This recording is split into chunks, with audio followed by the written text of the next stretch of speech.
Hey there, extraordinary treasures.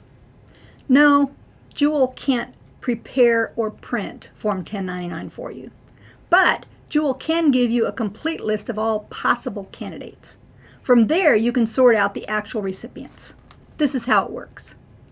Open Jewel and do the following. Click on Reports and Graphs. At the very bottom of the list, select Form 1099 Payments. At the top of the next page, select Choose Form 1099 Payments. What you are looking at now, in the box that's outlined in red, is a list, in descending order by total amount paid, of all the people, organizations, businesses that your church has paid money to during the date range that is specified at the top of the page. The conference usually tops the list, and it goes down from there. I have obscured names in this database for privacy purposes. Yours will have a vendor name on every line. The vendors, which are the payees, are in the smaller top box, and the payments box below details all the payments you've made to the vendor that's highlighted in the top box. Right now, the Georgia-Cumberland Conference is clicked, so you're seeing remittance checks below. Look at each vendor name, one by one. Pass over utility companies, mortgage companies, credit card companies, insurance providers, and businesses that you purchased items but not services. Those do not require Form 1099. Click on each vendor name that provided you a service. Or click on each vendor that you're not sure about. Once you click on it, you'll see below a list of all the checks that you wrote to that particular person or business. Here's a familiar name. I wonder if they need a 1099. Let's click on it. We click it and it turns blue. The payments box below the vendor box now shows us all the payments that were made to that vendor for the entire year. In this 1099 choosing process, your memo is the star of the show. Imagine if the memo was blank. You would have nothing to help you with your analysis. Yet another reason to build those memo writing skills. Thankfully, this treasure has written very clear and detailed memos, so we can tell what these checks were for. Look at the checks. Were you paying for a product or a service? Or was it a reimbursement? Remember, products or reimbursements do not require a 1099, so we would not select either of these checks as being 1099 worthy. Speaking of reimbursement, remember I've stressed the need to put REIM at the beginning of the memo line of each check that is a reimbursement. This 1099 process is a big part of why we do that, because we can quickly dismiss these checks without pausing to try to remember what they're for or having to look them up. So we leave this vendor and continue scrolling.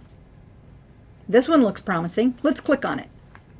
The memo says it's for installation. That's definitely a service.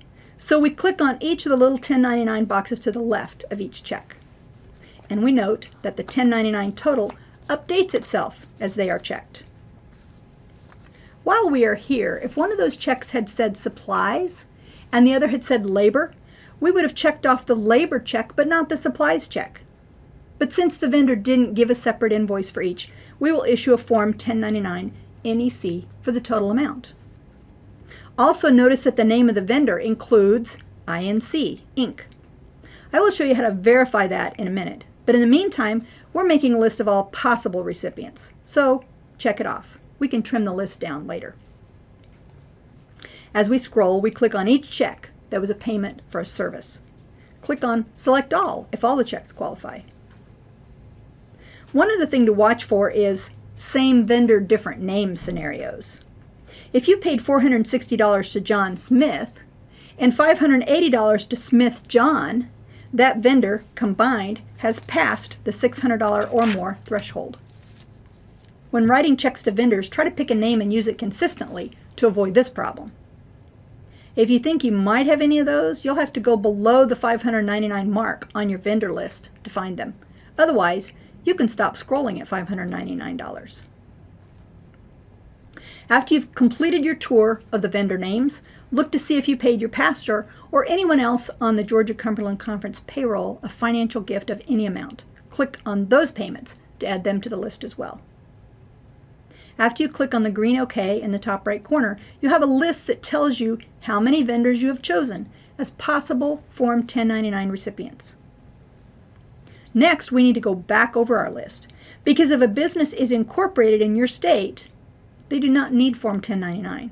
So we looked them all up to eliminate as candidates the ones that are incorporated. Even if there isn't Inc. in their name, we need to verify that their filing is current. Sometimes their incorporation expires and they don't renew it, but they're still using their old invoices. How do we find out?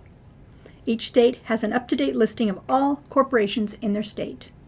Google Secretary of State, then your state name, and business search to find it.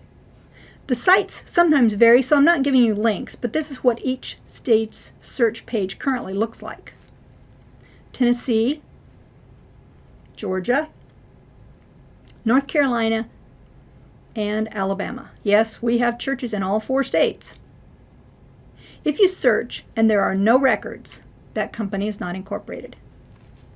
If you live close to the line of another state, Chattanooga for example, make sure you check in Tennessee and Georgia both for the incorporation records of a company. If you can't find a company in the database but you're not sure, it's better to file Form 1099 on a business that doesn't need it than to miss one that should have been sent. If you're not secure in your Google skills, or if you're new to all of this, don't hesitate to contact me and I can walk you through it the first time. So now we've made our list and we've checked it twice. Now to actually fill out Forms 1099 NEC and 1099 Miscellaneous, coming up next.